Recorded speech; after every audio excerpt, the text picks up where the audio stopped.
Tie rod Ronnie. The freaking Eagle again. I got to follow up on the Chevy already. After I got all my honeydews done on the wife's car, had to rotate the tires, change oil, put a bulb in it. Had to take the whole headlight assembly out to put a bulb in, but that's the way new cars are now. I didn't get to work on it but a little bit. Got the front end cleaned up a little bit, got another headlight put in. I still got to straighten that area right there where it looked like something hit it. Had these wheels and tires in the back, just had to put them on and see what it looked like. Just still got jack stands under it. I would show the other side too, but I couldn't get the other side on. Got to unhook the shock to, you can see it laying there.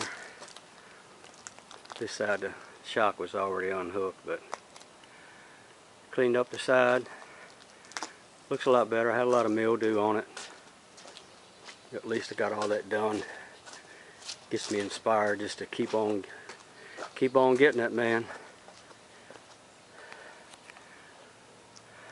Work on it all day tomorrow. Won't have to divide my time up. All hot rod. No family cars. That's it. I'll follow up later on with this one.